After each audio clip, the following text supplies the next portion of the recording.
What's good, Washington Commanders fans? All right, we all heard the news today. Midday, I was at work, but still heard the news. The Washington Commanders officially entered a sale agreement and is about to be sold. Well, you could say it's sold because now they are moving into the right direction. So, hey, it's what it is. Um,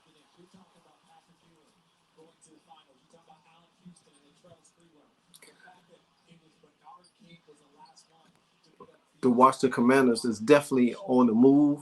They're definitely now finally getting rid of the Daniel Snyder era, moving forward with the Josh Harris and the Mitchell Rouse and the Magic Johnson group. Now, the last couple of days, there was a lot of talk about the sale wasn't had some issues here and there, but the sale could be get done. Maybe there was some smoke screening behind this situation, but I was never worried about the sale not getting done. I just wanted to be done and over with. Then we could move on from Daniel Snyder. Now, today they announced that the Harris Group, including the Washington area billionaire Mitchell Rouse and Basketball Hall of Fame legend Magic Johnson. We all know Daniel Snyder owned the team since 1999, but they issued a statement today said they were very pleased to reach an agreement for the sale with the Commanders franchise with Josh Harris. This is um, Dan and Tanya Snyder's statement saying that he's a native of the area and has impressed group of partners. Snyder and his wife continue.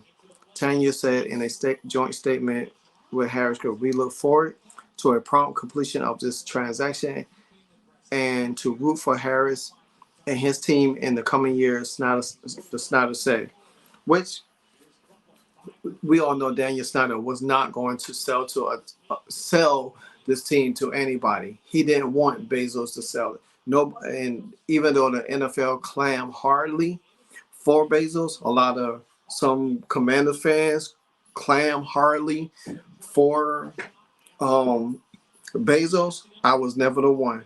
I just didn't feel comfortable with it because I just didn't think that Bezos was going to steer this franchise in the directions needed. Now, some people say, "Oh, because his money, he could build a state-of-the-art stadium."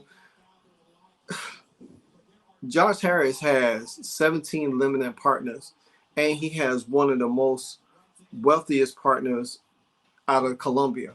So therefore, they could get the state-of-the-art stadium that they want, regardless of who owns it. But now that we have moved into a new era, we will be have life after Snyder. The Washington franchise is sold. No more Daniel Snyder. No more worrying about scandals. No more worrying about a bad cloud over our head and thinking, well, man, this team is getting good, but still we still have a stigma because nobody respects us in the league.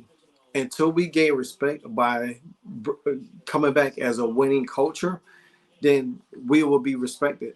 And that's the only way we could be able to change that stigma that Daniel Snyder has left behind is winning. And winning, we all know winning cures everything.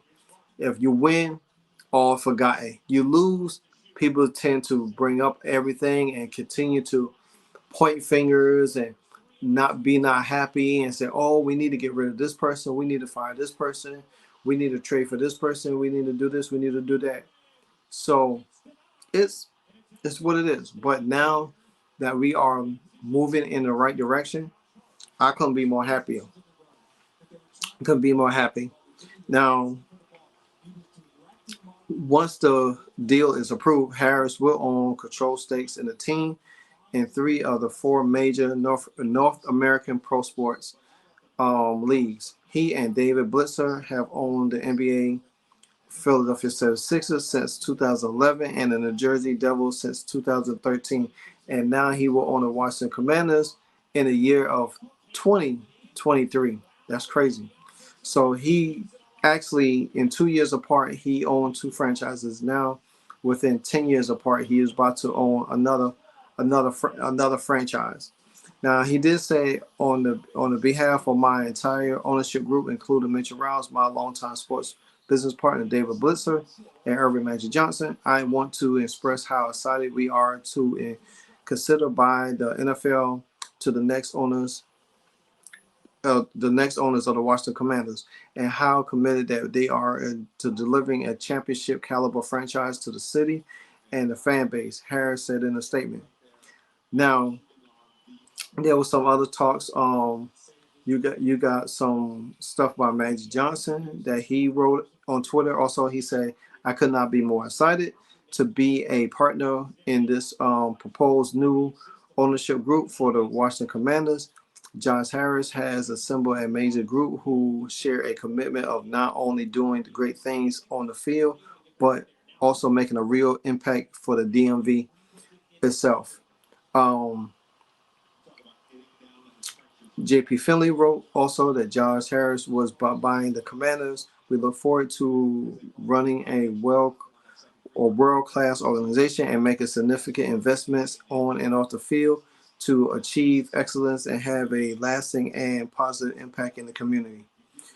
And then after that, my sports update said on Twitter that the Washington Commanders owner Dan Snyder has announced that they have reached an agreement deal with to sell the franchise to the group led by Josh Harris. So this news was groundbreaking, and actually I was waiting. Next week is the week after. Well, after next week, I think the week after is the owners meeting in here and there. So now you have to worry about the timing. So hopefully the owners meeting they can vote and pass it on. They everything is agreed in principle, already finalized. So therefore, or thing in news now move forward. Life after Snyder is no more. A new era is here, and we got great expectations, high hopes, and looking forward to now hopefully get that new stadium that we so long have been aloof from. But until then, guys, continue to like, comment, subscribe. I will bring a more detailed breakdown probably on my weekend edition about what changes and what roles, what we should look forward to going forward now with new ownership, and how does that affect the current coaching tree and the management tree that's in Washington as we speak. But until then, this is your boy LiveWire Sports, and I'm out. Peace.